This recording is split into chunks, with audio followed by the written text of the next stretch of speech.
আসসালামু আলাইকুম। হাই বন্ধুরা, কেমন আছেন আপনারা সবাই? আশা করি অনেক বেশি ভালো আছেন। আবারও হাজির হলাম আপনাদের মাঝে। ইলমার বাবা গত শুক্রবার সারাদিন তার গাইবান্ধাতে টেরিটরি ছিল। সারাদিন গাইবান্ধাতে কাজ করে আর কি সন্ধ্যাবেলা বাসায় এসেছে। শনিবার ও আজকে শনিবার ও ছুটি নিয়েছে একদিনের জন্য অফিস থেকে আর কি ছুটি নিয়েছে, তো বাসায় চলে আসছে। আসার পর বা দুইজনে বাজারে গেলাম মাছ কিনতে। তো বিকালবেলা বাজারে ভালো মাছ পেলাম না, তাই নিয়ে আসলাম না। ইলিশ মাছ দেখলাম, ইলিশ মাছের দাম এত বেশি। এখন চারিদিকে নিউজে খবরে বলতেছে ইলিশ মাছ পানির মতো সস্তা হয়েছে। কোথায় পানির মতো সস্তা হয়েছে? আসলে সব ভুল কথা এগুলা আর কি। আর আপনাদেরও বলতেছি, গুজাবে কেউ কান দিবেন না। ইলিশ মাছ আমাদের মতো যারা মধ্যবিত্ত সাধারণ আয় রোজগার করে আর কি, চাকরিজীবী নিম্ন বেতনের আর কি, স্বল্প বেতনের চাকরিজীবী, তারা ইলিশ মাছ খাবে? ইলিশ মাছ তো আগুন। ইলিশ মাছ যেটা 1 কেজি সাইজের সেটার দাম হলো 1600 টাকা কেজি, আর যেটা 400 গ্রাম 500 গ্রাম সাইজের সেটা হলো 1200 টাকা কেজি। তাহলে কোথায় ইলিশ মাছের দাম পানির মতো সস্তা? আপনারাই বলুন আর কি। তো বাজার নিয়ে আসলাম, আর বিকালবেলা ততটা মাছ ভালো পেলাম না। আর আমার ইমানি ইলমা তো তেলাপিয়া মাছটা বেশি পছন্দ করে, কারণ তেলাপিয়া মাছটাতে কাটা কম, এই জন্য। তো সেরকম মাছ পছন্দ হলো না, বাজার নিয়ে আসলাম।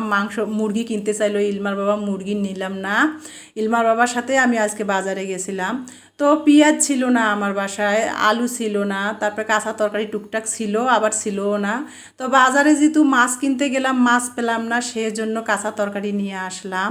নিয়ে এসে সব গুছিয়ে তারপরে ইলমার বাবা আমাকে ফোন দিয়েছিল ফার্নিচার। ওই যে ইলমার বাবা যেহেতু ও বলছি যে ট্রান্সফার হয়ে ওকে রংপুরে চলে গেছে, ও যেহেতু ব্যাচলার থাকে এখন, তো সেক্ষেত্রে ও তো ফ্লোরে থাকতে পারবে না। আর আমার বাসায় ফার্নিচার থাকলেও তো ও নিতে পারবে না, কারণ আমরা যখন শিফট করবো রংপুরে তখন সব ফার্নিচার একসাথে নিয়ে যাব। আর এখন যেহেতু ও ব্যাচলার থাকে, সেক্ষেত্রে কি ও খাট একটা নতুন বানায় কি করবে? সেই জন্য ওর জন্য আমি একটা সোফা স্টাইলের খাট বানাতে দিলাম। যেহেতু ও ব্যাচলার থাকবে, ফ্লোরিং করলেও তো পোকামাকড়ের ভয় লাগে, সেই জন্য আর কি সোফা স্টাইলের আর কি ওর ছোট্ট একটা ওর ব্যাচলার জীবন কাটানোর জন্য একটা খাট অর্ডার দিয়ে আসলাম, মেহগুনি কাঠ দিয়ে।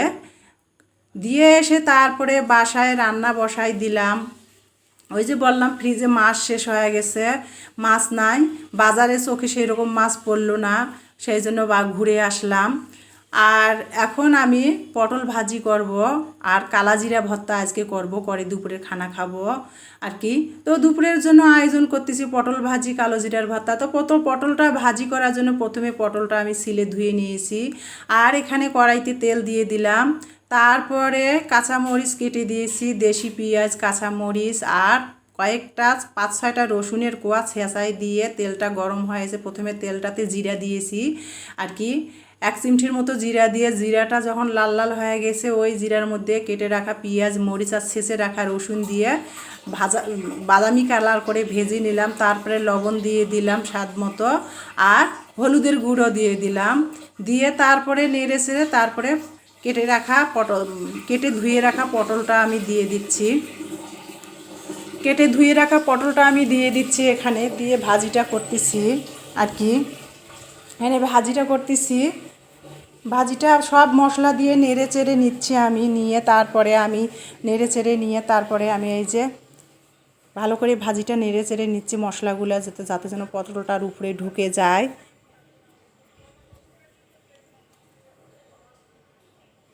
তো ভালো করে ভাজিটা নেড়ে চেড়ে নিচ্ছিলাম।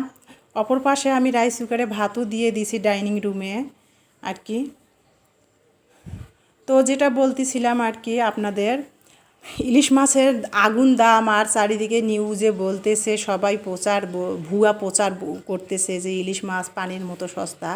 আসলে ভুল। যাদের পয়সা আছে তারাই ইলিশ মাছ একমাত্র খেতে পারবে। আমাদের মতো সাধারণ আয় রোজগার যারা করে, চাকরির উপর নির্ভরশীল, পুরা পরিবারটাই একটা চাকরির উপর যারা নির্ভরশীল, তাদের ইলিশ মাছ খাওয়া মাথায় কল্পনা ইলিশ মাছ খাওয়ার কল্পনা করাটাই ভুল। আর আমি আজকে যেহেতু ফ্রিজে মাছ ছিল না সেই জন্য পটলটা ভাজি করে নিলাম। আজকে দুপুরে এগুলো দিয়ে খাবো, পরে রাতে না হয় কী করা যায় যাবে।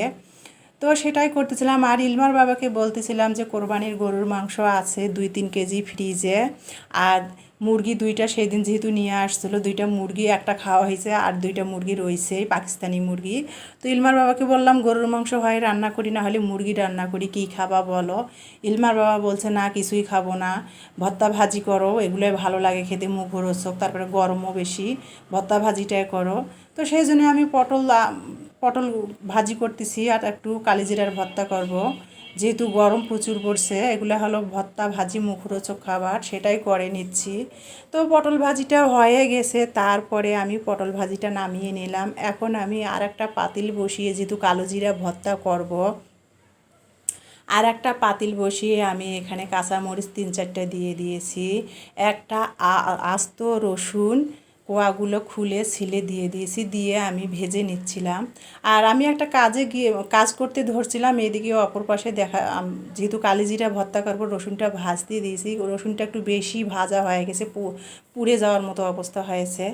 তারপরে এখানে আমি ওই মরিচের মধ্যে যেহেতু ভাজতেছিলাম, ওই মরিচের মধ্যে 2টা দেশি পেঁয়াজ আমি ফাল্টি করে দিলাম, যে পেঁয়াজের একটু কাঁচা পানিটা হালকা একটু টেনে নিবে। যেহেতু ভর্তা করব, একেবারে পেঁয়াজটা ভাজবো না, একটু গরম পাতিলটাতে দিয়ে নিলাম, কাঁচা পানিটা পেঁয়াজের টেনে নিল। তা সেটা ভাজা হয়ে গেলো, মরিচ পেঁয়াজ রসুন ভাজা হয়ে গেলো, ঢেলে নিয়ে কালিজিরাটা ভাজলাম, ভেজে একটু কালিজিরাটা ঠান্ডা করে নিয়েছি, গরম গরম পাটার মধ্যে না বেটে হালকা একটু ঠান্ডা করে নিয়ে, পাটাটা আগেই আমি ধুয়ে রেখে দিয়েছিলাম। তারপরে এখন কালিজিরাটা আমি বেটে নিচ্ছি, ভর্তা করব যেহেতু কালিজিরাটা আমি বেটে নিচ্ছি। কালিজিরাটা ভালো করে আগে শুকনো পাটার মধ্যে বেটে নিয়েছি। এখন আমি এখানে ভেজে রাখা রসুন মরিচ পেঁয়াজ একসাথে দিয়ে একসাথে দিয়ে আমি বেটে নিচ্ছি, আর এখানে একটু লবণও দিয়ে দিচ্ছি, দিয়ে ভালো করে একসাথে আমি বেটে নিচ্ছি। আর আগেই কালিজিরাগুলো আমি বেটে নিয়েছি, কালিজিরাগুলো বেটে নিয়েছি। এখন আমি কাঁচামরিচ ভেজে রাখা রসুন তারপরে পেঁয়াজ 2টা দিয়ে তারপরে বেটে নিচ্ছি। আর কালিজিরার ভর্তাতে এইভাবে কাঁচা রসুন পেঁয়াজটা বেটে দিলে ভর্তাটা একটু মানে মাখা মাখা হয়, কালিজিরার ভর্তাটা ঝরঝরা হয় না, যেহেতু কালিজিরাটা শুকনো ভেজেছি, না হলে ঝরঝরা হয়তো। কাঁচা পেঁয়াজটা দিলে কাঁচা পেঁয়াজের পানিটাতে ভর্তাটা ল্যাটকা হয়, ভালো লাগে। তো কালিজিরার ভর্তাটা হয়ে গেল, পটল ভাজিটা হয়ে গেল। আজকে দুপুরে খানা আমাদের কালিজিরার ভর্তা আর পটল ভাজিয়ে। ফ্রিজে মুরগির মাংস আছে, গরুর মাংস আছে, কিন্তু ইলমার বাবা ওই যে বলছে খাবে না মাংস। আর ইলমার বাবা এমনিতেই মাংসটা কম খায়, শাকসবজি পছন্দ করে, তো বলছে মাংস খাবে না, সেই জন্য আজকে দুপুরে আমি কালিজিরার ভর্তা আর পটল ভাজি করেছি, এটা দিয়ে আজকে আমরা দুপুরে খাবো। তো ইলমার বাবা প্লেটে ভাত নিয়ে টিভির রুমে গেছে, ও নিউজ দেখতেছিল। গতকাল যেহেতু ঢাকা মেডিকেল হাসপাতালে আর কি ডক্টরদের মারামারি হয়েছে, এই নিউজগুলো দেখতেছিল ইলমার বাবা। দেশের পরিস্থিতি এখন খুবই ভয়ানক। আমরা বর্তমান ছাত্ররা যারা শান্তির জন্য দেশ স্বাধীন করলো বলতেছিল, আসলে কি দেশ স্বাধীন হয়েছে? আপনারাই বলুন তো, চিন্তা ভাবনা করে একটু বলবেন, আসলে কি আমাদের দেশটা স্বাধীন হয়েছে? তো এখন দুপুরে খাওয়া দাওয়া হলো, বিকালবেলা ইলমা বলতেছিল যে ছাদে যাবে, এত পরিমাণ গরম, ভাদ্র মাসের রোদ, ভাদ্র মাসের আজকে 15-16 দিন যাচ্ছে, এত পরিমাণ গরম। ইলমা বলতেছিল বাসায় থাকা যাচ্ছে না, বিকালে ছাদে যাবে। আর ওই যে ইউটিউব ফেসবুকে কী জানি একটা খেলা দেখেছিল ভিডিওতে, বোতলে পানি ভরে, বোতল ফুটা করে পানি ভরে, ঝর্নার মতো বোতলটা পানি ভরে টিপলে ঝর্নার মতো বের হয়। ওটা ও কোথায় জানি ইউটিউব বা ফেসবুকে দেখেছে, দেখে ওইটাও ট্রাই করলো, হচ্ছে না, ওর গা পা ভিজে একবারে এলাহি কাণ্ড। তো সেটাই ও ছাদের মধ্যে গেল, সেটাই করলো, পারলো না, গাটা ভিজে অস্থির অবস্থা। আর এইদিকে বাড়িওয়ালা ভাইরা কবিতর লাগিয়েছিল, আমি কবিতরের একটা শর্ট ভিডিও আপনাদের দিয়েছিলাম, আপনারা হয়তো দেখছেন আমার চ্যানেলটাতে। তো বাড়িওয়ালা ভাইরা কবিতর লাগাইছিল 2 জোড়া। প্রথমে বাড়িওয়ালা ভাইয়ার কবিতরের খামার করার অনেক শখ ছিল ছাদে।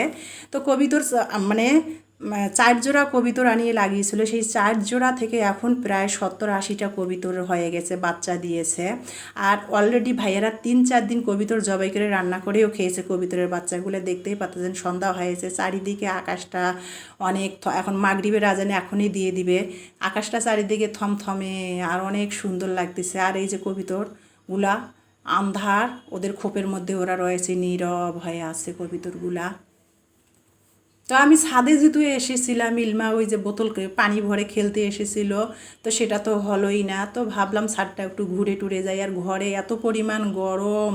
তো আমি সেজন্য আর কি কবিতরগুলারও একটু ভিডিও করে নিলাম। আন্ধারের মধ্যে যেহেতু মাগরিব হয়ে গেছে, ভিডিওটা কবিতরের ভালো করে বোঝা যাচ্ছিল না, তারপরে একটু কবিতরগুলোকে দেখে ভিডিও করলাম। আর ছাদের পরিবেশটা চারিদিকে আর কি আমরা যে এলাকাটাতে থাকি সেটার ভিডিও আপনাদের দেখাচ্ছি। চারিদিকে পরিবেশটা কীরকম থমথমে হয়ে গেছে। এখন যেহেতু মাগরিব, অনেক মানে মসজিদে আজানও দিচ্ছে কোথাও কোথাও আর কি, আজান পড়তেছে। আর এই যে সেটাই আপনাদের দেখাচ্ছে, ছাদে উঠে পরিবেশটা চারিদিকে থমথমে। আর ইলমার জামা কাপড় ভিজে একবারে ফ্যাসা হয়ে গেছে। ও কি খেলতে এসে কি অবস্থা ছাদে। তো ছাদটা একটু ঘুরে টুরে এখন বাসায় চলে যাব। আজান দিচ্ছে, মাগরিবের আজান, কোথাও কোথাও আজান পড়তেছে, কোথাও কোথাও দিবে, এখনই মাগরিবের আজান পড়বে। বাসায় যাব, মাগরিবের নামাজ পড়ব। তো আপনারা সবাই আমার পাশে থাকবেন। আমি ভিডিওটা প্লিজ আমার সবাই পাশে থাকবেন, ভিডিওটা দেখবেন। ভিডিওটা দেখার জন্য আপনাদের অসংখ্য ধন্যবাদ। আমি নামাজ পড়ে আপনাদের সবার জন্য দোয়া করি, আপনারাও আমার পরিবারের জন্য দোয়া করবেন। আজকে এই পর্যন্ত, আবারও হাজির হব অন্য কোনো ভিডিও নিয়ে। ততক্ষণে এই পর্যন্তই, আল্লাহ হাফেজ।